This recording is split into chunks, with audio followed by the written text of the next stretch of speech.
Hello, Braves country. This is Coach Ken Anderson, Cody from Hardcore Braves, and this is Coach's Corner on Hardcore Braves. And this episode, we're going to have a Fans Roundtable and get interaction. Before we get started, let's see who we got on the panel. Of course, I got my main man, Ryan. Ryan, how the heck are you doing? Great, man, especially after last night. You couldn't have drawn that game up any better for a comeback win. That was awesome. How are you guys doing? Doing good. How about you, Drew? I'm doing good. A little bit better after last night's comeback win, but it's Saturday, end of the work week, and we get to watch another great baseball game. And Chris Sale on the mound tonight. How about that? It's very exciting, and they got their version of Chris Sale against us for some reason. They Dolan, do. we don't really hit, but we'll try to hit him today. Let you know, Andrew Davidson is on X, but he has one of the biggest Instagram accounts. And before we get started, Andrew, you want to pump that up where they can find you? Yes, on Instagram, you can find me at Hotlanta Highlights. This is the official face reveal of Hotlanta Highlights on social media. We're hoping to be growing on X as well in the future, but right now you can find me on Hotlanta Highlights on Instagram. We cover the Braves, we cover the Falcons, we cover the Hawks, and we cover Atlanta United, but mostly just the Atlanta Braves, as that is mine and my counterpart, who also runs the account with me. We are some of the biggest Braves fans you'll ever find. We started this not too long, a couple years ago, as we both were ushers at the stadium. But got 10,500 followers right now. We're looking to keep growing and working with Ken and Ryan at Hardcore Braves and the rest of their crew to grow and give you guys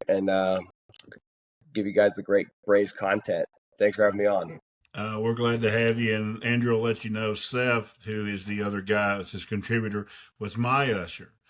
Yes. For a few years, and we kicked up a friendship. So it's kind of unique. Andrew didn't even know that when we first started talking. So no, I did not. Yeah, so it's really cool. We got Brody. Brody, tell him where to find you. You're one of my favorites, and everybody needs to start really following you on X. He does a great job, so tell him.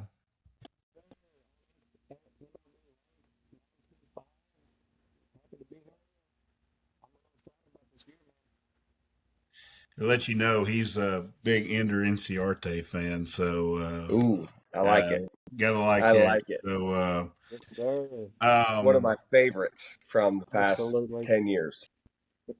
Yeah, 100%. 100%. He's one of the best. And even when I had my old account, Brody was always there for me. So we wrote back and forth for a long time. So before we get started, let me explain what the content is. So how we're going to do this is we're going to do it once a month. As the season goes on, we may add to them if y'all want to, because we want as many people. We probably had like 10 or 12 of y'all that said they wanted to be on it, couldn't do it this Saturday. So luckily Brody and Andrew could. Roger Gresham is trying to jump in here from Facebook. So if we get him in here, we'll try to get him in here. But what we're going to do is we're going to grade the team by the month. So we're going to grade the pitchers, the hitters, the coaches, the front office, and overall the team and how we see we're doing. What a great day to come in as a Braves fan. We're 23-10, 2.5 games up on the Evil Empire and their cousin, and which is great. And y'all know who that is. That's the Dodgers and their little cousin, the Padres. So we're up 2.5 and for the best record in baseball. If we get the best record in baseball and everything has to come through Atlanta, I almost can say we're going to win a World Series. What about you, Ryan? Yeah, getting that home field advantage is definitely going to be key. And I think I read somewhere where the Braves have like the 19th hardest schedule left in Major League Baseball, so that plays really well for us. Obviously, that's going to change depending upon how certain teams do, but right now everything's riding high in Atlanta, and I absolutely love that. What do you think about it, Andrew? We're up 2.5 on the Evil Empire. Let's make it even larger as we keep going. Having to have potentially the playoffs run through Atlanta, the World Series run through Atlanta. You can't get much better than that at Truist Park and the Battery. The vibes around the city will be immaculate. And it doesn't matter if it's the Phillies coming in here or the Dodgers or the Yankees in the World Series, for example. That Battery, Truist Park, is going to be buzzing. It's one of the biggest things, and Andrew can tell anybody who's been down there during the playoff, that battery, there's like 10, 15, 20,000 fans just out there watching on the big screen. It's one Oh of the most yes, amazing things. So, Brody, what do you and think that about our? can be they even do that maybe 5 to 8,000 people out there on game nights on a random Wednesday. Oh, That's 100%. how that's the vibes. 100%. It's amazing. So, Brody, what do you think about the start and being up on the vaunted Dodgers? I'll tell you what, I know that the Dodgers, a lot of times people like to say that, they throw away the regular season. As long as they make the postseason, then they'll win it all. But I'll tell you what, if there's one team that can beat them, it's the Atlanta Braves. All right. We got Strider coming back. We got Waldrop coming back. This rotation can go toe to toe with their rotation. And right now, I think that this lineup is easily better than theirs. All right. I agree. I agree. I think the depth in our team is better, and I do like our bullpen better too. So we'll get to that Oh, in a yes, little bit. absolutely. Yes. So let's get off the start. Let's do my favorite. There's Roger Gresham has finally joined us, guys. I told you. And Roger, we're just getting started. We'll get your thoughts real quick before we do our grades. Roger's on Facebook. Me and Roger know each other a long time.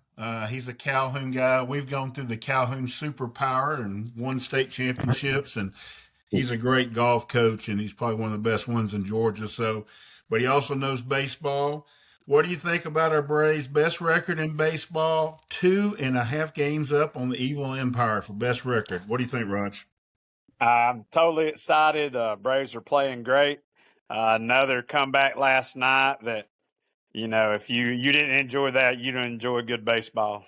I tell you, that was, some people probably turned it off and then they woke up this morning and realized the Braves came back again. But what about our Bravos? I tell you what, they're fantastic, and we'll get to grade them. So grades 1 through 10, 10 being the best, 1 we completely crap the bed. So I don't think we'll get either one of those scales. We're doing pretty well across the board. But let's start with the pitching staff, Ryan. Starters and bullpen, they have the lowest ERA in the National League, and they've been performing pretty well. And even when situations like Grant got into last night, with Grant struggled, he was able to get it under control and give us a chance to win. So, Ryan, what do you think? What's your grade on the pitching staff? For the pitching staff that we entered the regular season with, right? Because you didn't have Strider, Waldrop went down, Schwellenbach's hurt, Joey Wentz ACL done for the year. So they kind of had to mix match it to start the season. So for what we had and a lot of question marks with those guys going in the rotation, I'll give them a solid A- for what they've done. Does that mean it's perfect? Absolutely not. But for the guys that we have in that rotation, they've done a spectacular job. And for the bullpen, I'm going to go A-. Back end has been solid and nasty all year, but then again, we still have the little 3 question marks there in the middle relief role, which I think is getting figured out as we speak now. So right now, both of them get an A- for me. And for all y'all who are not teachers like me and Roger, that means it's a 9 out of a 10. So, so we'll give them a 9. So, Andrew, what do you think? What kind of grade does the pitchers get? I'm going to give the pitching staff so far an 8 to 8.5 to start the year. Specifically, the starting rotation, I'm going to give an 8.5 with how great Martin Perez and Bryce Elder have been. I mean, who could have thought Bryce Elder could go from the 5.5 ERA he had last year to having a sub 2.5 ERA right now? Greg Maddux has just proved himself even more that he's the best pitcher of all time. And then Martin Perez has been amazing, coming in to be able to throw strikes, get guys out consistently, and still proving that the savvy veteran knows how to get outs without being in the modern baseball game of strikeouts. The bullpen, I'm going to go with the 8, piggybacking off of what Ryan said about the back end. Iglesias, Suarez, Dylan Lee, Tyler Kinley, those guys have all been nails of what we've been kind of expected going into the year. But we had those 3 floppers Suarez, Bummer, Piamps, were just have not been getting it done. And as I think we get going into the month of May, leading into June 1st, I think we're going to have a whole different middle relief bullpen. And then I was at the game on Wednesday night when Lopez did his 2 innings out of the bullpen, and I thought he looked very comfortable from being about 50 yards from him. So that's my grade on the pitching staff. I agree. And Brody, before we get to your grade, I think they're finding a little something Diego Fuentes, don't you think, Brody? I mean, he looked outstanding last night. And he may actually fit into their plans because they got an interesting thing when Waldrop and Strider, all of them come back. They're going to have to figure out what to do with Holmes and Perez. I think anyway, their bullpen's going to get stronger. With that said, Brody, what is your grade through the first 33 games? I'll give it an 8 out of 10. Both the rotation and the bullpen, this team has felt like they're just invincible so far. Like they have felt dominant. But both the bullpen and the rotation have had a little bit of, I'm not going to say, bad at all, but, a couple setbacks, obviously. And then, you get with Lopez, he's having a little bit of, I guess it's mechanical issues or, whatever he's got going on. And then you had a couple of duds in the bullpen with, Suarez and a couple others. But overall, it's been surprising how good this rotation has been, especially with all that we've got. And I couldn't be happier with how it's gone so far. But overall, I'd give it 8 out of 10. Yeah, I agree. I think the elder experience has been the biggest difference in our starting rotation. And Martin Perez does not get the love he probably should from Braves country. He's been outstanding. Not to Andrew slide him just a little bit. I think Elder now has under a 2 ERA, and so does Martin Perez. So that's amazing. So, Wow. Roger, we got Strider coming Sunday, so the grade could go bump up because everybody in Gwinnett thinks that he looks like the old Strider. But up to 33 games, what is your grade? Overall, for the pitching staff, being the teacher I am, I'm going to have to say a 90. I believe our starter ERA, are they still not number one? Yeah, number one. I know they gotten up to number one. I didn't figure after last night. I know it was an ugly start, but I was proud of Grant for holding on and getting 5 innings in last night. So, it's hard not to give them overall, at least, especially the starters, I give them about the 93 and bullpen about 87. We've had a lot of moving parts already in this season, and they patched it up well. I think that's a little tip of the hat to Walt Weiss. He's managed a lot of moving parts already in this season and been smart. I think we hadn't rushed, some of the players back. Excited to see Strider come in this weekend and see if he does look like the Spencer of old. So excited there. And obviously we got more arms, on the way. So I think overall you got to give him an A. Maybe the bullpen 87 and starters 93. So overall a 90. Yeah, I think it's a pretty spot on grade. That's what I would give them. I think they've been outstanding. Part of the reason we were able to hang number one is the Evil Empire struggled last night against the Cardinals and the Yankees struggled. So that was good. So the two Evil Empires on both coasts, they struggled last night. So Grant's little hiccup did not affect us. So let's move on to the thing that we love in Braves country. We love offense, don't we, in Braves country? We do. Oh, my God. We love to hit the baseball. And 1 through 10, let's go ahead and start with Andrew this time. Andrew, what do you give the offense? I'm going to give the offense an 8 like I did the pitching staff.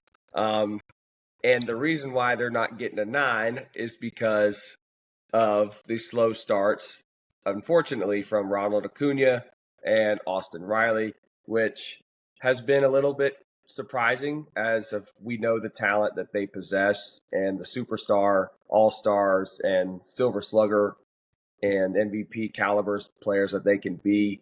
But just basing off last night, good thing we're recording today instead of yesterday, is both of them swung the bat pretty darn good last night. And so hopefully maybe the change in the calendar is going to hope it change.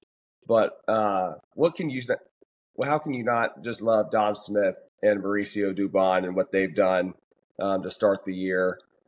Getting Harris and Ozzie back fully healthy from the last couple of years has been amazing. And then our two power lefties doing what they do best. I mean, Drake, Olsen. I mean, what else can you say? They are Matt Olson looks like the best first baseman in baseball.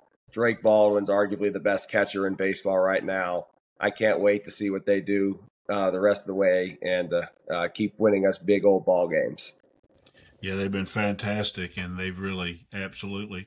Brody, before we get your grade, it's really something to point out to Braves country. We scored 8 runs last night, and Drake Baldwin finally had a human game last night. He was 0 for 4, 2 strikeouts, looked kind of lost, couldn't catch up a fastball and swung at stuff in the dirt. I guarantee you, boys, that's not happening today. Drake Baldwin will have a good day today because that's how good he is. He bounces back, and he finally had a bad day. And if Drake only has one bad day out of 33 games, boys, we're going to be okay. So, Brody, give us your grade on the offense. I give it an 8.5. The depth that this offense has shown is something that we have not seen in a little bit. All right. Last year, we went from having Nick Allen at shortstop, who, fantastic defender, but I'm not sure he could hit a beach ball with a pool noodle. But trading him for Dubon has been monumental. All right, it has been the perfect move, especially with Ha-Seong Kim, and now you got him coming back. I forgot that he's coming back too. You got him, you got Murphy, all these guys coming back. On top of the fact that we got guys like Dom Smith, and you got Ozzie Albies is finally healthy. The wrist, hopefully, it sounds like it's doing all right. Michael Harris is good. Oh my goodness, Michael Harris is. Oh my goodness. All we need is Acuna and Austin Riley to heat up. That's all we need. And I'm sure that y'all saw it. There was a tweet on Austin Riley where he was like almost like moving away from the plate during a swing or something. I mean, it looks like a simple fix. Like if those two can heat up, this could easily be like 2023 level. Yeah, they can be special. One thing that we talk about on the podcast and on Braves Hip Coil is that they can play small ball. They could not play small ball in 2023, and they can do that this year, and that makes a big difference. Roger, let everybody know, Ha-Seong Kim looks great, is what the Columbus people are saying. So Ha-Seong Kim's coming right behind Murphy. Murphy's coming Monday night in Seattle. Ha-Seong's coming right behind him. The offense is only going to get better, and as they pointed out, Acuna and Riley are going to get hot. And when those Olsen and Albies and Harris are going to have a little down. It's 162 games, so if they get hot while they're a little down, things will be good in Braves country. So, Roger, with that said, what is your grade on how we look? Like I said, I like that 8.5. I've heard I think that's a pretty good assessment. Other than the Riley and struggling and Acuna a bit, Yastrzemski, he's having to start, half the time, and he has not been that great. But other than that, I mean, you couldn't ask for Matt Olson to play better, hardly. Ozzie Albies, has been huge. Dubon, way more than we expected. So, like I said, I think, as we get Kim back, I think that'll give Dubon a little more outfield time and maybe a little less of Yaz in left field. So I think we could nudge up towards an A, but I like that solid B, 85, 8.5 right now. I do too. I agree with you. And before we get started, go to Ryan here. If you're not checking out Braves Hip Coil, guys, get a chance. I put it on all the social platforms, so even our Facebook users can see it. He crushes. He tries to give me a lot of credit because I'm on the show, but I'm just his side man. He does all the hard work, and he deserves all the praise. And he was talking about it, Brody. he did a great, excellent video on Austin. He got kind of killed. Everybody wanted to send him to AAA, which is no offense, guys. Come on, let's get off of that That's noise. He's not stupid. going to AAA. I'll let Andrew say it because I'm trying to run a podcast. So it's foolishness, to be honest with you. But Ryan, you did a great job. This offense, somebody finally mentioned Ozzie. Ozzie's been the little monster that we know he can be. So what grade would you give the Atlanta Braves offense for the month of April?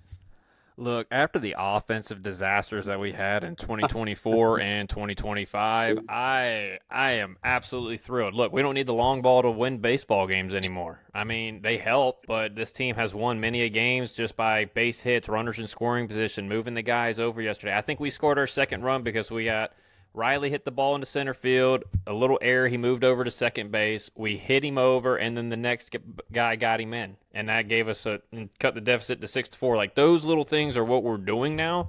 We didn't do that for 2 years, and they're also hitting the long ball now. I mean, Ozzie's been ridiculous coming back, and everybody wanted him cut, which was absolutely absurd that y'all wanted to cut that guy. I mean, where would we be without Ozzie right now? Dubon's been a huge add. Ken, you really pointed that out in the offseason, how big he was going to be. I didn't realize how good Dubon was, and he really clutches up in those situations. There's no secret. Austin Riley has been struggling. He had a really good game yesterday. Ronald, I'm telling you, Ronald is close. Ronald is about to go nuclear. He looked really good yesterday. He's really figuring his mechanics back out. He's about to go off. I'm giving the offense a 9.7, and the only reason why they're not getting a 10 is because Yaz, Riley, and Ronald have had slow starts. But I cannot ask for anything more out of my offense and how consistent they've been game in and game out, at bat to at bat. It's been fun to watch. Correct. It's been outstanding. I would give him a 9. I think that there is room improvement. I do believe that Yaz can relax when Kim gets back, and I think he'll get into the lab with hires and get everything figured out. His at-bats this week have been better. I know y'all just want to look at stats, but they have been a little bit better at the plate, so I think he'll get going. Brody brought up a point, the flexibility we have now on the back of the roster is so much better. You saw that evident yesterday. We could sit Harris on the bench. We were able to get through the game with Dubon in center, Eli in left. And then even toward the end of the game, we were able to pinch hit guys and to also pinch run. It did not come into play with Farmer, but Farmer pinch running for Heim there was huge if we needed to. And to Ryan's point about the small ball, I believe Austin would have struck out the last 2 years, besides hitting that little fly ball to right field. Now we're able to get them in, and that makes a big difference, don't you think? Absolutely, man. I mean, if you live and die with the long ball, you're not going to go very far in the postseason. And, I mean, regular season, let's be honest, because, I mean, I felt like this offense lived and died with the long ball, especially the first half last year, and they did not go very far at all. So for us to be consistent and have good at-bats, we're putting bat on ball. By the way, we have the most hard-hit balls in Major League Baseball, and we're playing small ball. I mean, every team in Major League Baseball, and I think even including the Dodgers, might want to trade offenses right now with the Atlanta Braves because that's how good they are. I agree. MLB Now, Brian Kenny does a good job, and he's actually become friendly acquaintance that I write back and forth. He did a thing that maybe every team in baseball is envious of Atlanta Braves right now. They're pitching well, they field the ball well, and offensively they can score with home run and defense. So that leads us to our coaches. We got on a big discussion before we got on air. Roger, you missed it because you were trying to jump on, but we were talking about, I'm going to give everybody the thing. I hate this Brian Snicker killing thing. Brian last year walked through the season. Okay, he walked through the season. That we can all agree on. But this thing that he's not a fiery guy, when everybody in the clubhouse and front office and baseball tells you how fiery he is, stop it. He's a fiery guy. Stop putting the old man on him. Okay, because old men get fired up too. This one's getting fired up right now talking about Brian Snicker. But with that said, he could not MMA tackle Jorge Soler, and Walt Weiss did that.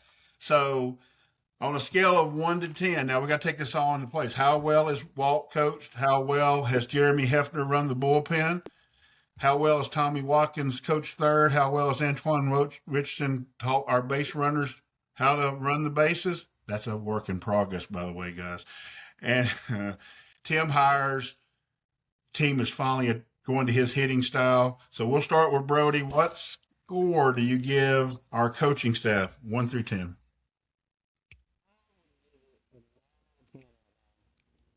The only reason why you got to take off a little bit is because, like you said, they look like they're a little late to understanding what Antoine Richardson is wanting base running wise, like his whole philosophy. It looks like they're maybe struggling a little bit because one thing I've noticed is we've been picked off quite a lot. But other than that, I mean, I'm not sure there's really any other issues. I mean, yeah, Walt Weiss has done a fantastic job. I think he's done a fantastic job managing the bullpen. Maybe outside of the one game, but actually, no, I think he did a great job. I think he's done a great job. I don't really have any issues with how they've been doing. I think they've done a fantastic job. So I'm going 9 out of 10. Been outstanding in the two areas that they have struggled this year, base running. Guys, we were on a record pace through 14 games. We were going to get thrown off and picked off the bases more than any team in baseball by 17%. That's how bad we were. We're now not even on a record pace. So I'm telling you, there has been improvement over the last 15, 16 games. So he's starting to teach them. The other thing that we got to get better at, and Eddie keeps trying to help them, is our challenge system. We can't quite get the challenges down pat, and that's something that Eddie Perez's job is, and he'll get them there too, because we seem to waste our challenges way too early, and as the season goes on, we'll need them. So, Roger, coaching staff, what would you give it? You there, Raj? All right, Andrew, you're going up. He got froze up on us. Andrew, what do you give it? I'm going to give the coaching staff about an 8.5 to a 9 again. Walt and Hire has been great. Watkins, I thought, has done a great job over at third base. I think he reads the ball really well on sac flies, and I think he's really good at, from what I've seen, being able to study and learn the outfielder's arms. And knowing his guys the speed of our players at certain moments of the game and not taking too many risks. One example comes to mind was Drake Baldwin on Olson's double in Arizona. I thought Drake probably could have scored, but then going back, knowing Drake's speed, he was running from first base. He probably would have slowed up a little bit and probably gotten thrown out. But the reason why it's not a 9.5 or a 10 is for me and just the beginning from those first 15, 17 games of getting picked off. That put me in a frenzy, just because as a former player, I hated getting picked off, and that ruins innings really quickly. And but what a job Jeremy Hefner has done so far. I mean, how in the world did the New York Mets let him leave and come here?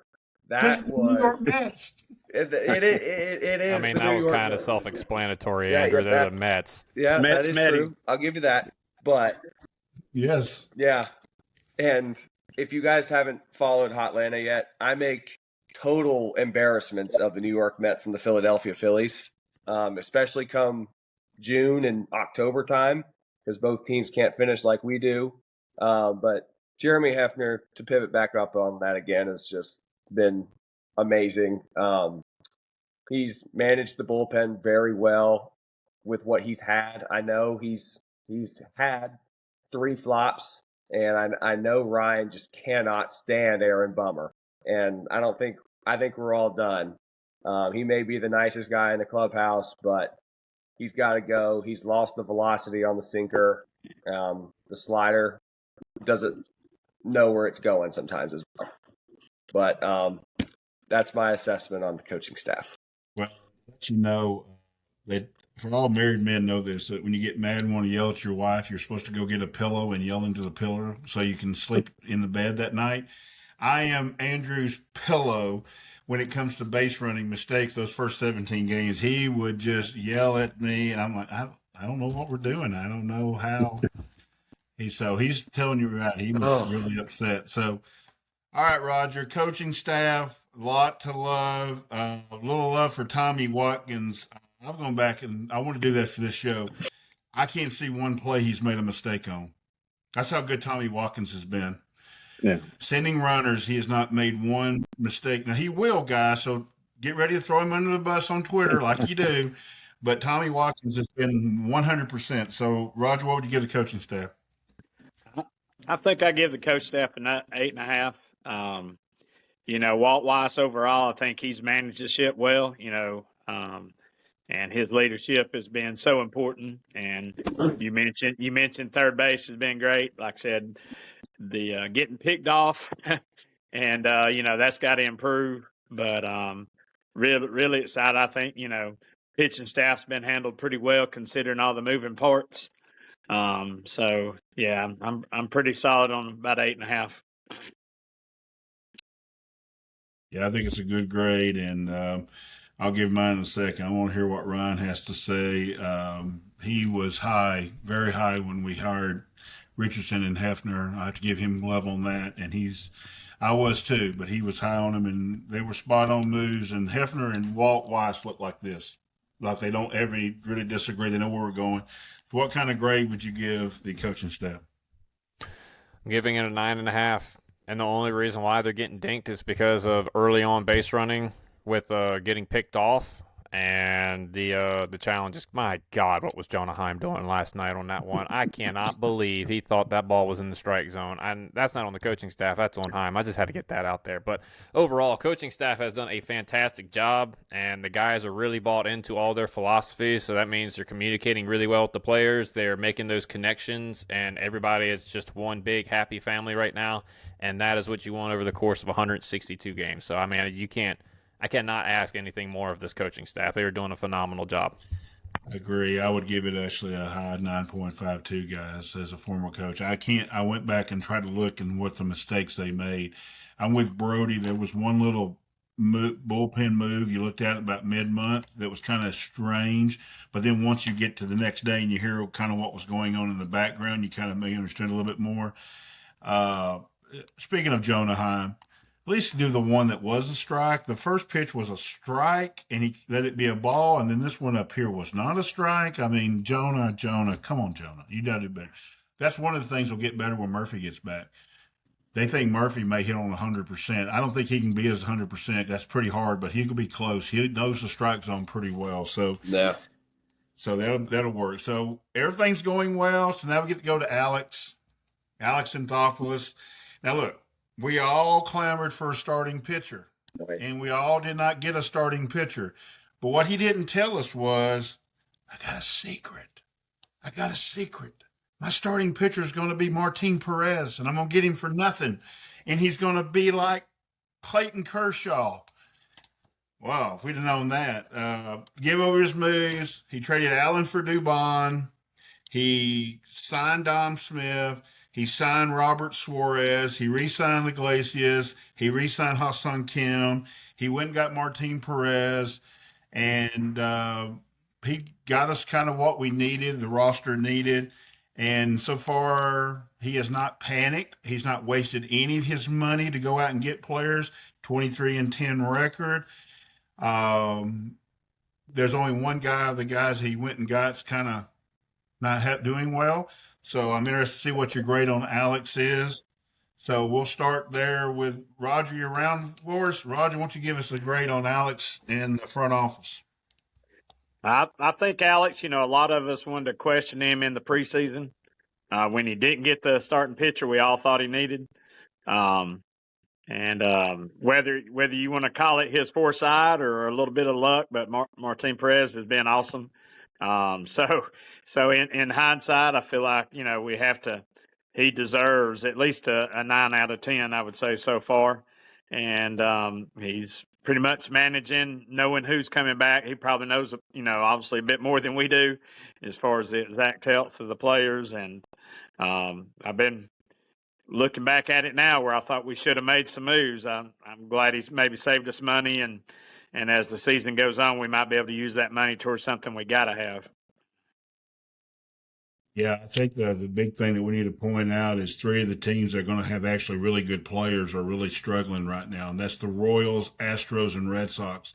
They have very good players on those teams, and they can't get out of their own way this year.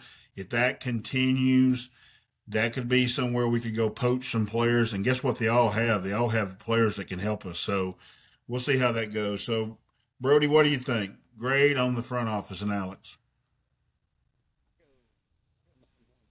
I'll tell you what, Alex is back. I'm declaring it right now. He has returned, okay? A couple of moves that he made, didn't work out, obviously, from the last few years, like Profar. There's nothing you can do about that. That's just whatever.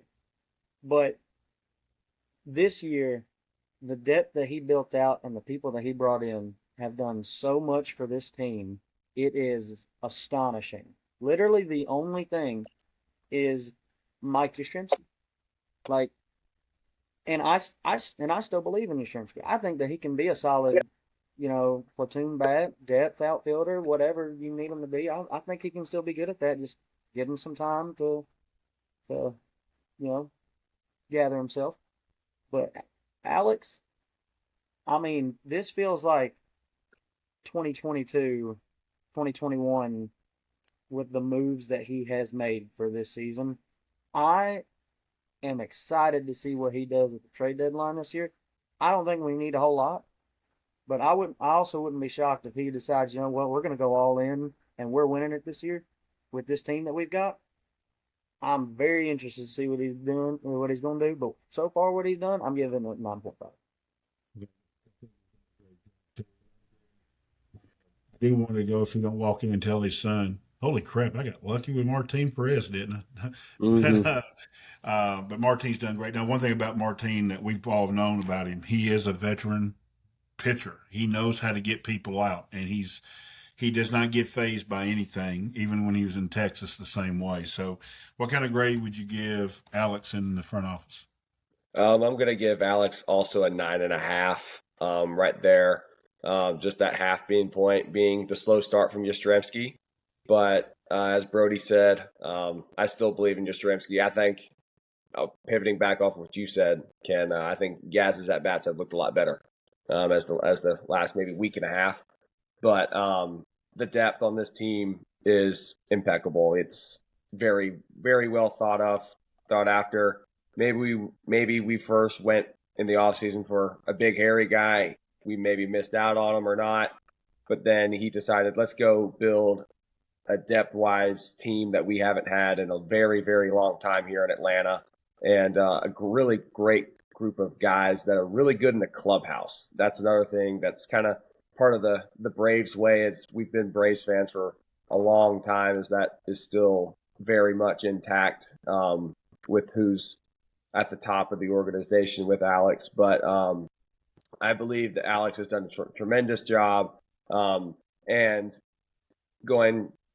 keep going the way they are. And it comes deadline time. He is going to be able to hold the cards, and then he's also going to be able to use his money in the right directions to where he may be even willing to give someone up a little bit different, maybe like a Grant Holmes or a Martin Perez or somebody else who's got some value, to maybe go get a big hairy guy or something from maybe a big bat or maybe a big time left-handed reliever or something like that.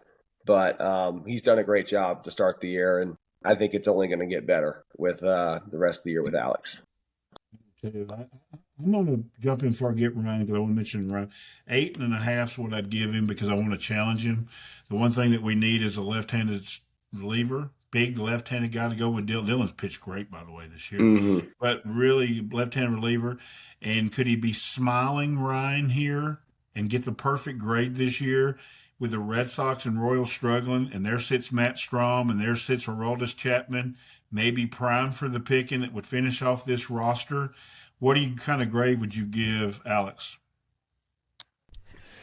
Alex, there's no doubt. I thought he had a solid offseason. I gave him a B plus for the offseason, and he showed that maybe we didn't necessarily need starting pitching depth, especially with what was out there. I mean, I was not a big believer in Lucas Giolito. I'm sorry. I know a lot of you were, but Giolito sucks in my opinion.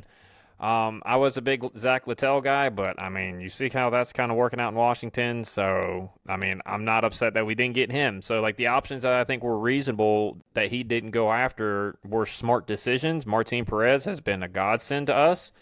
I think the one area that he probably should have shored up a little bit more was looking in the left-handed reliever market, especially when Joey Wentz down and you knew you were kind of going in with Bummer and Dylan Lee, and you knew Bummer was kind of cheeks for the last couple of years, and you saw the velo really low early on. So I'll give him a 9.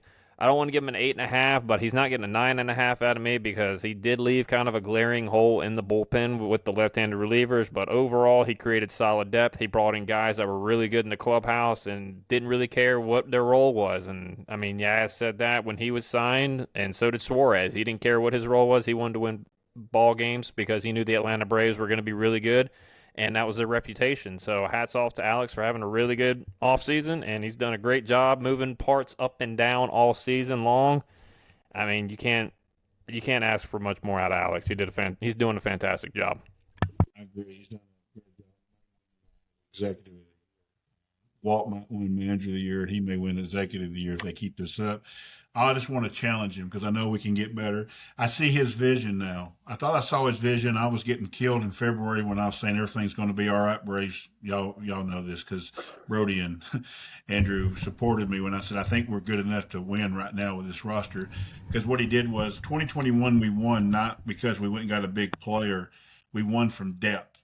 Depth in the bullpen, depth on the roster. And that's what he did. Remember, he said, I got as many outfielders as I could when Acuna went down. Maybe one of them will hit.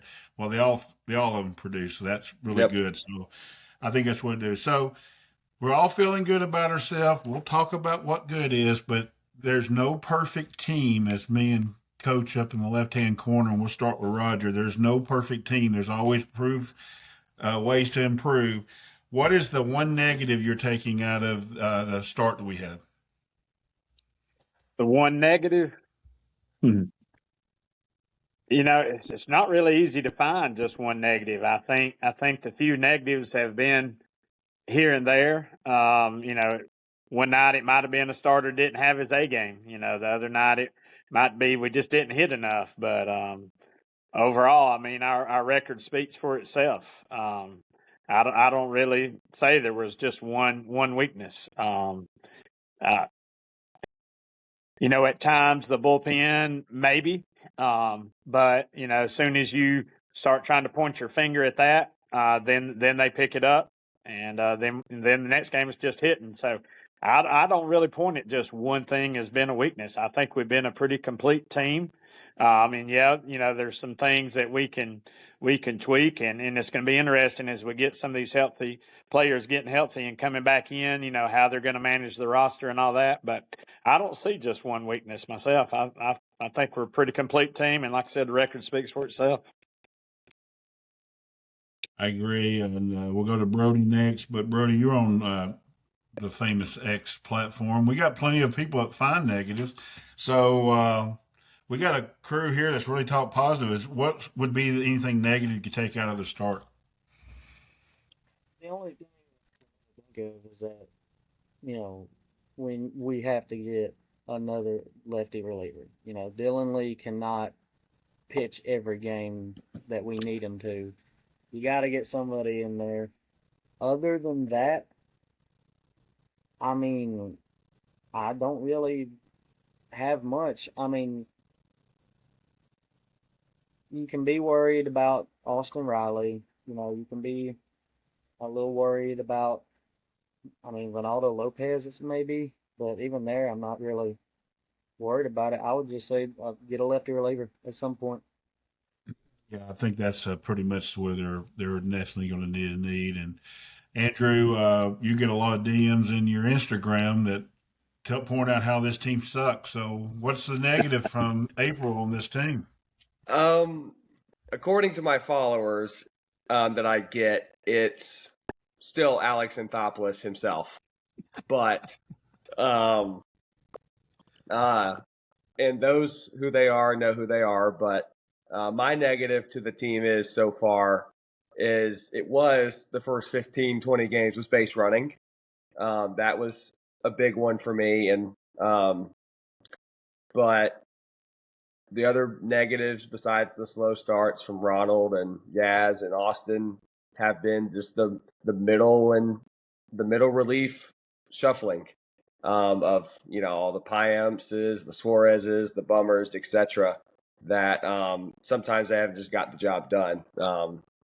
Here and there, Bummer and Piamps had a couple good outings. They got out a couple good jams, but that's just kind of been the big negative besides the first 15 games with the base running mistakes and getting picked off all that time, potentially leaving a bunch of runs out there where we probably could have won a couple more games.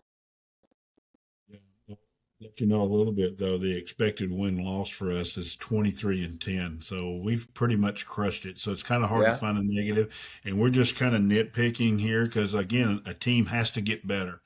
You're either getting better or you're getting worse, as our head football coach at Georgia Tech likes to say, and he's right. So, Ryan, anything negative you take out of the start?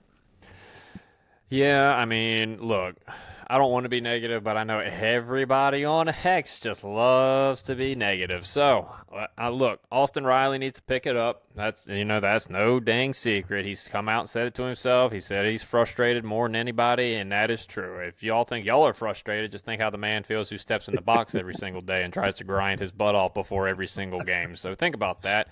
I mean, you could say Ronald needs to get going as well. Yaz needs to get going. I mean, those are the three big offensive ones that need to get going. Middle relief. I mean, there's just no doubt about it. You got to get some help in that middle relief role, which me and Ken have discussed. I think that's coming with Strider coming back. You're going to see Grant. I love Grant. Grant needs to go to the bullpen. I think that's where he best suits this team, and I think that's the best version of this team is him in the pen. That really helps a lot of the middle relief role, and then after that, you just need a left-hand reliever, and then whatever injuries come along the way, then you got to solidify those holes. But right now, I mean, this is the most complete team we've had since 2023. So, I mean, there's not much to nitpick, but those are a few things that you can nitpick. I agree. I'm going to give you my negative, and I wanted to go last for this. So, as soon as it happened and they come out with it, I went to the front office. Andrew, you know who I'm talking about. All the people, the brass that decides on the bobbleheads. And I said, surely we're going to get the Walt Weiss head to crotch bobblehead.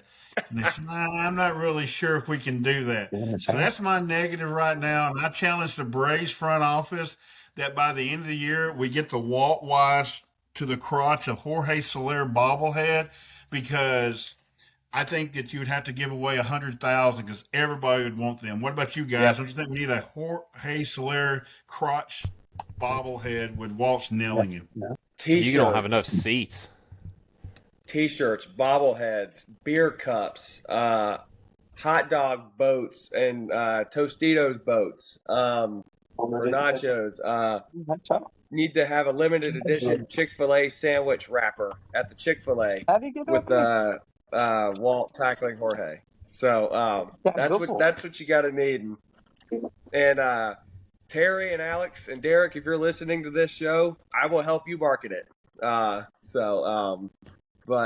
we got to get something on that one. But I understand where they're coming from.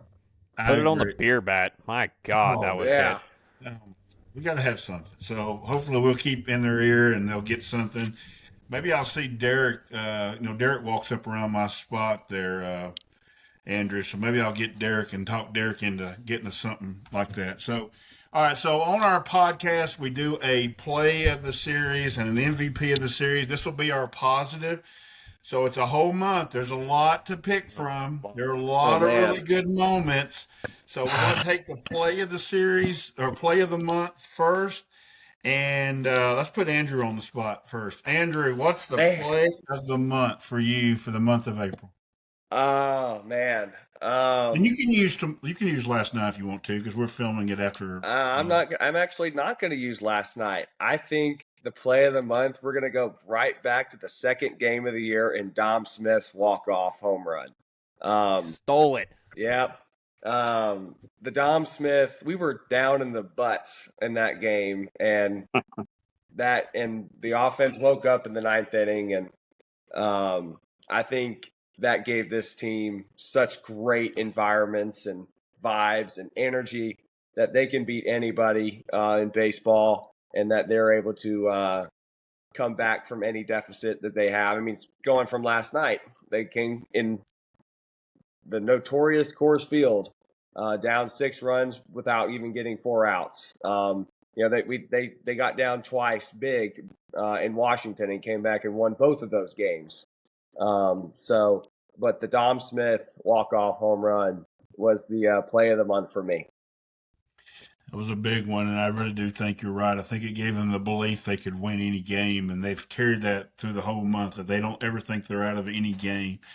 So, Brody, what is the play that you look back in April and say, man, that was a humongous play for us?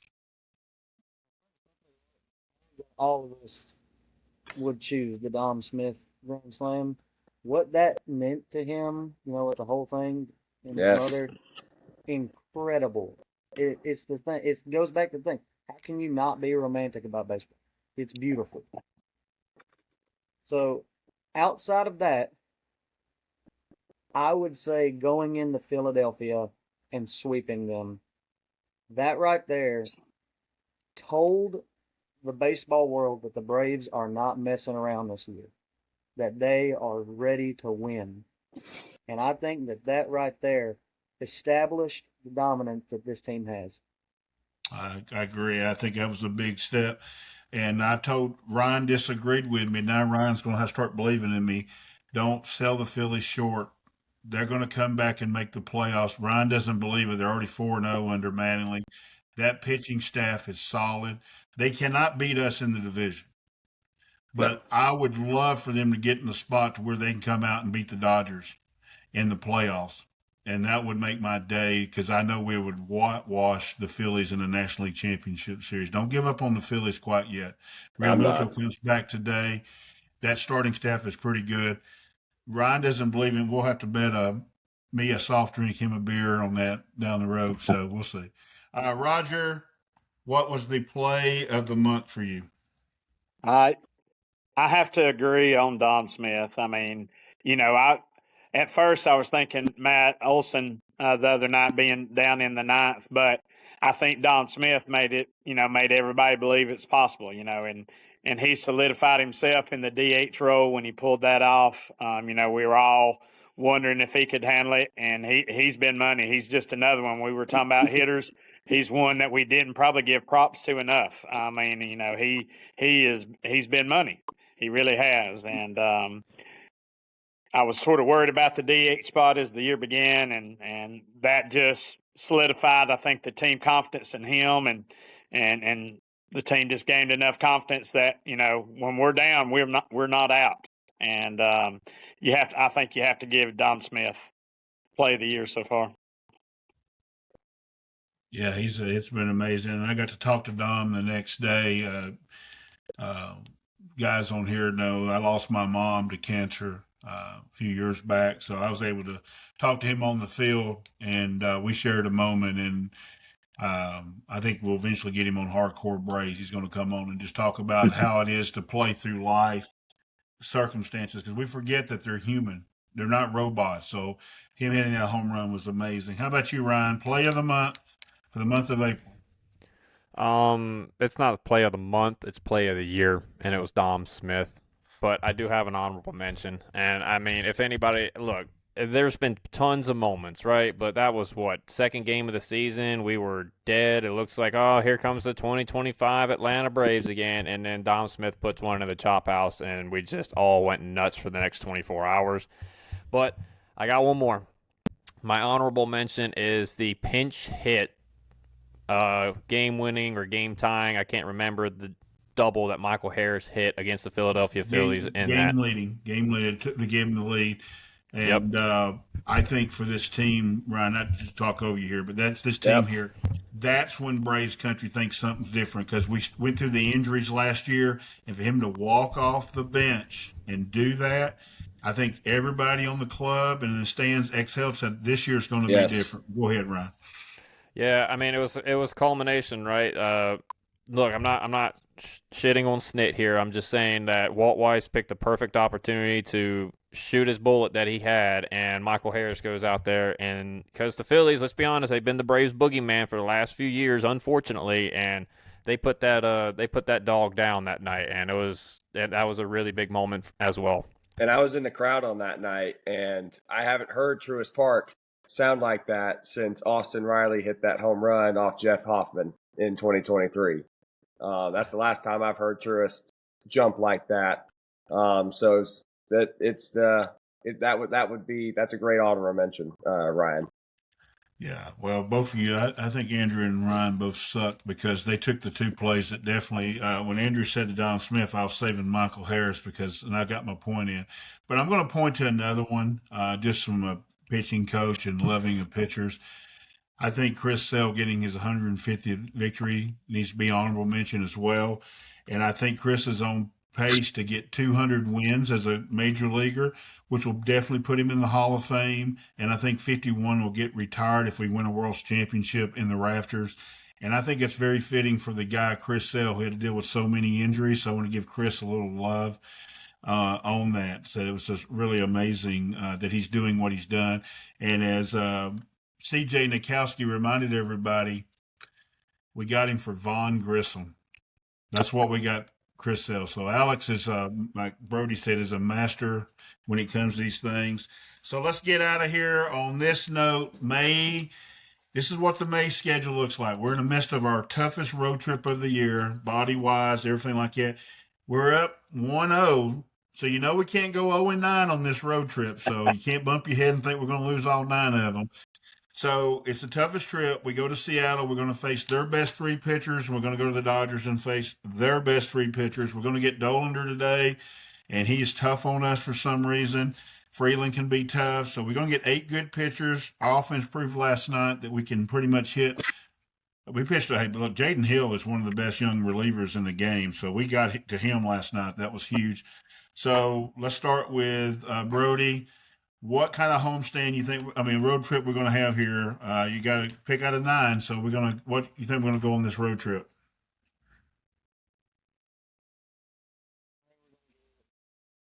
I could see us getting 6, maybe 5 or 6. I do think that we're still going to have a successful one, but I think that this is going to be the first real challenge. We've faced some good teams. We've had some great moments. But these teams that we're coming up against are a lot more complete than the other ones that we have already faced. So I think that it would be good to see the Braves get punched in the mouth a little bit because I really want to see how they respond to it. Yeah, I agree. So, Roger, what do you think? It's a tough road trip going to Seattle and L.A. after Colorado. Yeah, I would like, to be positive and say 7, but I think a safer, more accurate probably be 6. It is a road trip, but you never know. These Bravos have played over their heads probably a little better than we thought all year. So if that trend continues, more 7. But if I had to give a number, I'd say 6. Just because when you're on the road like that, not sleeping in your own bed. We got a lot of moving parts, got some people coming back, and they maybe not be fully themselves yet. So I'd have to say 6. I'd like to say optimistically 7, but going with 6. What about you, Drew? I'm actually going to go in the 5 and 6 route. I think this is a tough road trip. As Brody said, the Mariners and the Dodgers are probably the 2 most complete teams we've probably faced this year, to my knowledge. Up to, and then obviously the time change and it could affect. But I think we're going to get 5 or 6 wins on here. I'm more leaning towards 5 just because we sometimes don't fare well out in LA. versus actually I'll use your words, Ken, the evil empire. But I think we get 5 or 6. We'll get a big, if we can win this series, Chris Sale comes out and dominates tonight. Maybe I'll be more confident in the 6 range, but Dolander's tough as he's a former Vol. He throws gas.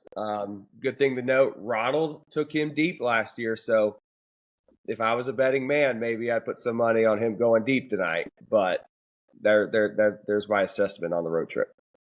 I bet you, Ryan. We're going 6-3. I think each team that we're going to play has their own holes. I mean, and I think the Braves are the most complete team in all of baseball. Look, the Seattle Mariners offense has not been very good to start the year. They're starting to warm up a little bit now, but our pitching has, they've been good, so I'm giving them their dues. I think we can pull 2 out of 3 in Seattle, and then LA, even if they're, winning the game late, their bullpen's been bad. I mean, all you got to do is go on their Twitter, and they are just ripping their relievers left and right to shreds. So, look, LA's good. They got their problems. They got some guys not hitting really well. They got some guys not pitching really well. So, I could honestly see us going in there and taking 2 out of 3. And the big deciding game is going to be today for Colorado. But I think we're going to go 6-3 on this road trip. I like it. I'll go 5-4 just because Seattle and LA are shop horrors, and I think the Braves will get on the plane from LA and be happy with a 5-4 road trip on their toughest road trip of 2026. If we get to 6-3, or Roger even optimistically can maybe somebody get to 7-2, we could announce to the baseball, it's a wrap, boys. It's a wrap. So, all right, we get out here on final thoughts. Anything you want to talk about for Braves? You can't go talking about your dog or your job on here, guys. But you want to talk Braves? Final thought, Roger, on the 2026 Atlanta Braves through April. I'm interested to see what happens when we get our catcher back. Are we going to keep a third catcher? I'm curious to hear y'all's thoughts. You think, I'm leaning. I think they might keep 3 catchers for right now, but it's going to be interesting to see what we do. I'm excited to see Strider and see what he's got. So, but I'll go ahead and get off here. Looking forward to Strider, but I'm curious to see if y'all think we'll carry 3 catchers or not. To answer your question on that, I think it really has to deal with Michael's getting through Sunday. So we'll see how Michael feels when they get to Seattle. If Michael, it's an easy to put him on the IL. If they have to, they'll make a decision. If they don't, I think we still may keep 3 catchers, and they may try to sneak Kyle Farmer through waivers and bring the former Bulldog back to Gwinnett to keep him as a piece. But with that said, if they get word they can sneak Jonah through waivers, they will try to do that as well. They're going to try to find somebody they can sneak through waivers and stash them at Gwinnett. They're not going to want to lose one of these players. So they have a lot of depth. So, Brody, final thought.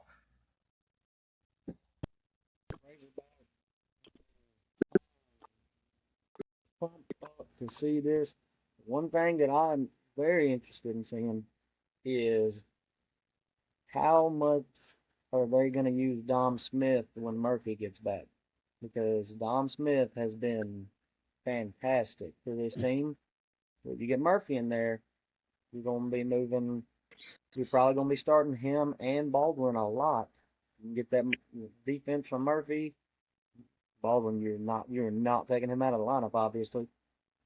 So I think that is real interesting. And also, who's going to be the starting left fielder going forward? I mean, I feel like right now it's looking like it's going to be Dubon, but are you going to want to platoon him with Yastrzemski?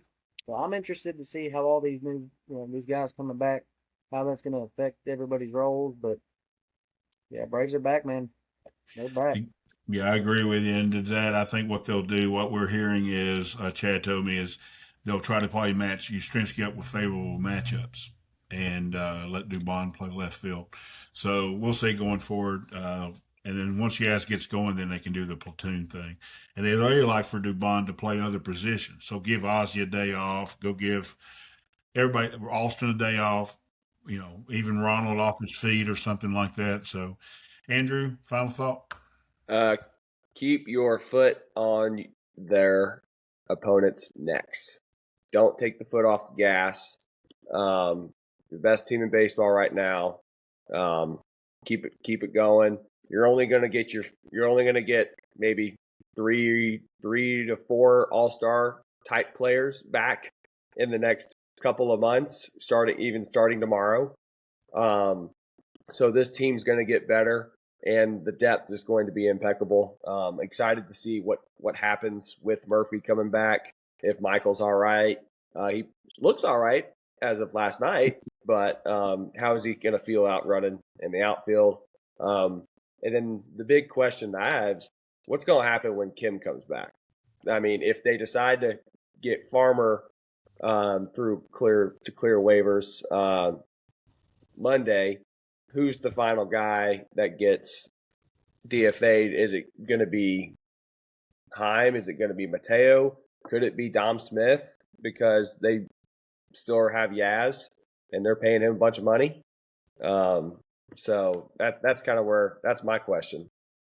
Yeah, it could be that Yaz might have that tightness going on. They might put him on the IL until they make a decision. So not that we would do that. But Yeah. Ryan, what are your final thoughts tonight? The Braves are really good, so everybody, please just enjoy it. We have not had a good baseball team in 2 years, so please chill out with some of the criticism that y'all call as criticism when y'all are just absolutely just crushing a human being. And remember that players are freaking human beings too, man. They go through struggles just like we do every single day. Even though they have a lot of money, doesn't mean it keeps you away from everything. So keep that in mind as well. My final thought is we do appreciate everybody. We've only been up as a podcast for 33 days. These three guys have helped us grow as well. We can't get enough help. We're the fastest growing podcast in 33 days that anybody's ever seen. So y'all get the word out, share our stuff. Everybody knows our content is at Hardcore Braves, all social media. At Disgusting Homer 27, at Braves Hip Coil is Ryan, at Aaron on Deck. If you're not checking her out on TikTok, guys, you're missing the boat because she's outstanding. At Weaver_Cards, he's got his own YouTube channel as well. He's just going to put out a piece on Eric Hartman. That's coming Sunday. He's going to be the next Braves phenom. He's tremendous. He does a great job. At Lethal Platty. You can find me at Boyd PC. We're going to give you as much content as possible. And as always, we love you, Braves country, and peace. We're out. Go Braves. You know what, boys? You guys are going to be world champions for the rest of your life.